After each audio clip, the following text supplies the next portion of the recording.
Can you guess how many decisions we make per day? I'm sure it's way more than what you can even imagine. On average, we make nearly 35,000 decisions daily. That's 2,000 per hour or 1 every 2 seconds. I know what we are thinking. It sounds unreal, but most of them are micro decisions, although some feel impossible and paralyze our thinking process. Sometimes the cost of not making a decision is far worse than the cost of making a decision.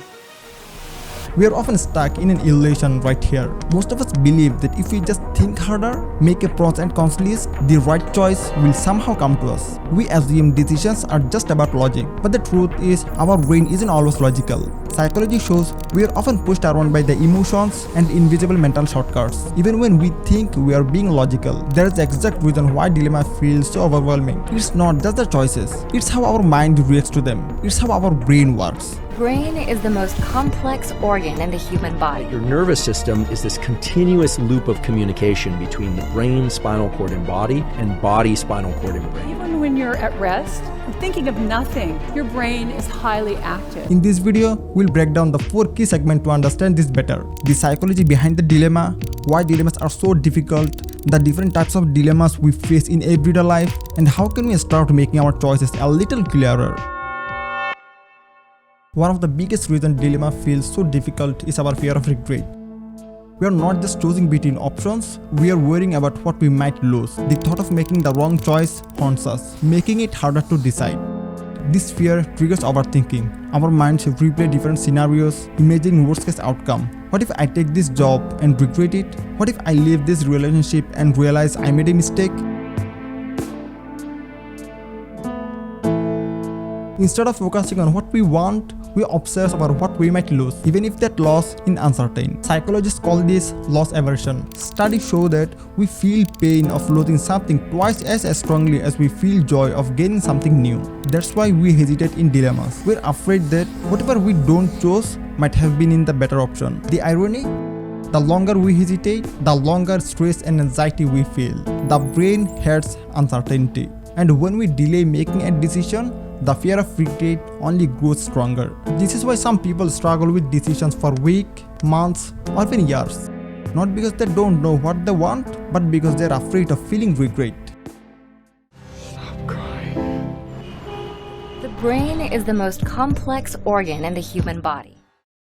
To make matters worse, our brain aren't always logical when making decisions. Instead of being purely logical, it takes mental shortcuts called cognitive biases that often push us towards safer, more familiar choices, even when they might not be the best ones. Have you ever kept something just because it belongs to you, even when a better option was available? That's the endowment effect. Our brain values what we already have more than what we could gain, which is why we sometimes stay in jobs, relationships, or situations just because they feel familiar. Then there is confirmation bias, the little voice in our head that only listens to what it already believes. If we are leaning toward one choice, we subconsciously ignore anything that challenges it, making it even harder to see the full picture. And of course, there's status quo bias, our natural tendency to stick with what's comfortable. Change feels risky. Even when we know deep down that we need to move forward, we often stay exactly where we are. These biases make dilemma feel even harder than they actually are. It's not just about choosing between 2 options, it's about overcoming the mental traps that try to keep us in our comfort zone. Well, biases are one of the most interesting phenomena in evolution. So biases are essential. They really guide us in a broader sense. Bias towards feeling solid ground rather than wobbling ground. Dilemmas feel overwhelming because our mind is constantly pulled between 2 forces, logic and emotion. Logic tries to break the decision down into facts, but emotion, on the other hand, doesn't work that way. It reacts instantly, driven by fear, attachment, guilt, or even excitement. Imagine he's Ryan. Ryan has been working at the same company for 5 years. It's a stable job with decent pay, but deep down, he's unhappy. Every day feels the same and his passion for work has faded. Then one day, he gets an incredible opportunity, his dream job in another city. It's everything he has ever wanted. But there's one problem. It pays less, and he would have to leave his hometown, his family, and the comfort of the life he has built. This is where the battle begins. His logic tells him to stay. It's secure, practical, and safe. But on the other hand, emotion urges him to go. This is what you have always wanted and blah blah blah. Days pass, Ryan is stuck between what makes sense and what feels right. One night, he stays up, overthinking every possible outcome. If he stays, will he be stuck in a life that doesn't excite him? If he leaves, will he regret the sacrifices? This inner war is what makes dilemmas so exhausting.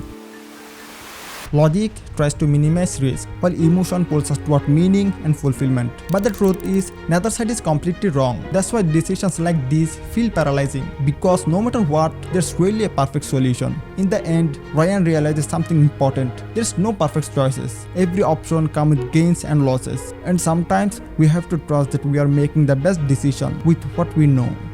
Dilemmas are difficult not just because of the choices themselves, but because of how our brains process them. We get caught between logic and emotion, overthink every possible outcome, and fall into mental traps that make decision making even harder.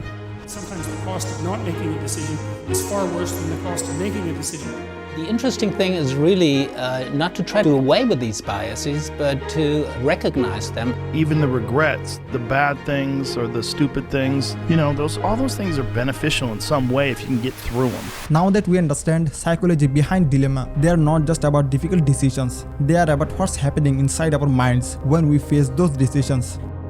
And not all dilemmas are the same. Some challenges our morality, some test our loyalty, and others put us in situations where every option comes with a cost. Let's break down different types of dilemmas and how they shape the decisions we make. A moral dilemma happens when both choices feel right and wrong at the same time. The problem? No matter what you chose, you have to sacrifice one moral values to uphold another. These dilemmas are difficult because morality is deeply personal. We rely on our conscience, beliefs, and emotions to make decisions. What seems right to one person may seem wrong to another. We weight our actions based on fairness, justice, and empathy. Yet, there's never a perfect answer. For example, would you save one person you love or 5 strangers? Ethical dilemmas happen when two important principles come into conflict. Unlike moral dilemmas, which are personal, ethical dilemma follows societal rules and responsibilities. They often arise in professional or public situations where both choices have valid reason behind them. The hardest part? No matter what you chose, one ethical value is sacrificed. For example, should a lawyer defend a guilty client because it's their professional duty?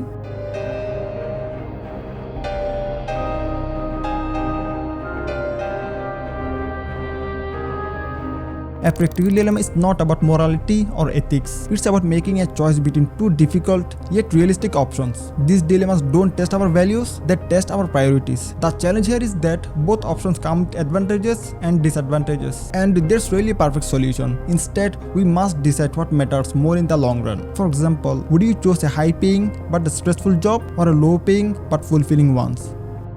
Emotional dilemma occur when our heart and mind pull us in opposite direction. These dilemmas don't rely on logic or reasoning. They are purely personal and deeply emotional. We experience emotional dilemmas when we are forced to choose between our personal attachment, loyalties, and feelings. These dilemmas often involve love, friendship, guilt, or regret. The problem is that emotions are unpredictable. They don't follow the rules, they don't always make sense, and that makes these dilemmas even harder.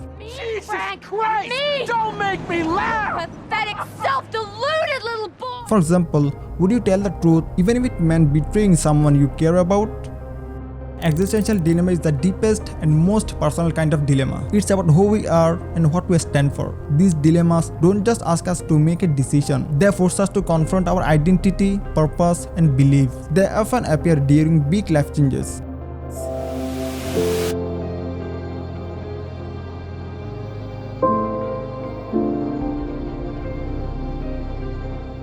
When we feel stuck between staying the same or risking everything for something new. The hardest part? There's no right answer, only what feels right for us. For example, do you stay in a life you no longer love or risk everything to start over?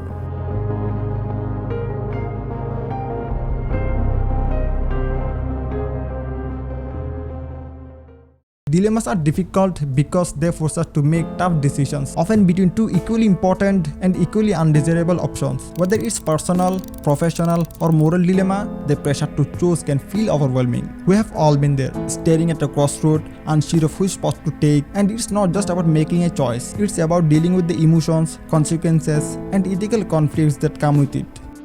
We can break it down into 4 reasons: no perfect solution, emotional conflict, high stakes, moral and ethical complexity. Let's break it down one by one. One of the biggest reasons dilemmas are so hard is that there's really a perfect solution. You take the blue pill, the story ends, you wake up in your bed and believe whatever you want to believe. We are often forced to choose between 2 imperfect options. You take the red pill, you stay in Wonderland, and I show you how deep the rabbit hole goes. And no matter what we pick, we feel like we're sacrificing something important. For example, choosing between a high-paying job you dislike or a low-paying job you love. Both options come with their own set of compromises. Dilemmas aren't just about logic, they are about feelings too. They trigger feelings like fear, guilt, anxiety, and even sadness. For example, think about a situation where you have to choose between lying to protect someone you love or telling the truth and risking hurt feelings. It's not just about what's right or wrong, it's about how these choices make you feel. The emotional weight of these choices can make it incredibly hard to think clearly. A lot of dilemmas come with high stakes, meaning the consequences of our decision can change our life. Think about something like deciding whether to end a long-term relationship or stay in an unhappy situation. What the hell are you doing in my house if you hate me so much? Why the hell are you married to me? The fear of making the wrong choice and living with the consequences adds even pressure to an already difficult situation.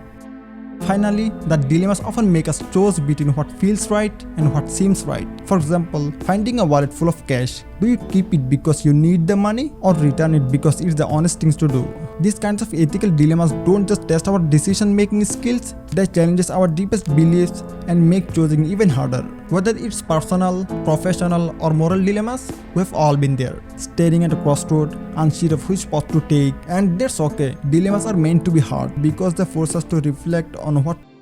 The first step to figure out what's really at the heart of the dilemma. Is it a clash of values, like choosing between honesty and loyalty? Is it a fear of consequences, like worrying about what might go wrong? Or is it something deeper, like a struggle between what you want and what others expect from you? Research show that clearly defining the core conflict reduces anxiety and helps us focus on solutions. When we are stuck in a dilemma, our mind often feels confused with too many thoughts and emotions. But by pinpointing the real issue, we can clear away the confusion and focus on solving the problem. For example, imagine you are planning a vacation with your friends. One group wants an adventure trip, hiking, camping, and exploring nature.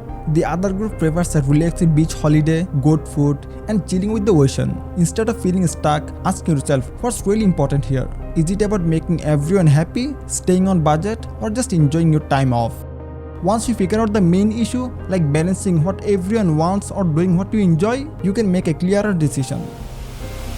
Have you ever felt exhausted after a long day of making choices? There's a decision fatigue. Research by psychologist Roy Boymister shows that the more decisions we make, the more tired our brain gets. As a result, we either make impulsive choices or avoid deciding altogether.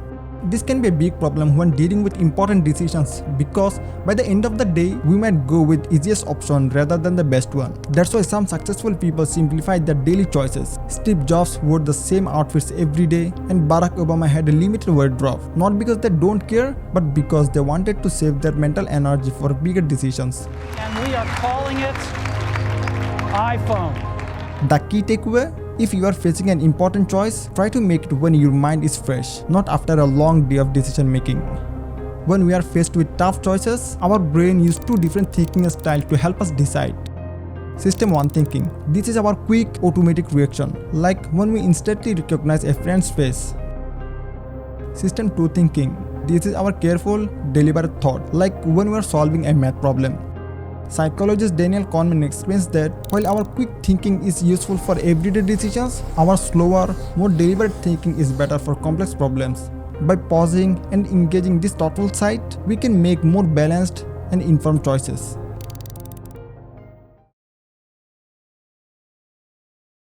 At the heart of every dilemma lies something more than just a difficult choice. It's a reflection of who we are, what we value, and what we are afraid to lose. We have seen how dilemmas aren't just about the option in front of us, but the internal battles they trigger between logic and emotion, comfort and growth, fear and fulfillment. From moral and ethical conflicts to emotional and existential struggles, these moments force us to look inward. They challenge our beliefs, test our patience, and often leave us unsure of ourselves. But maybe that's not a big thing. Maybe dilemmas are meant to slow us down. In a world that pushes us to decide quickly, they remind us that some choices deserve time, that it's okay to not have all the answers.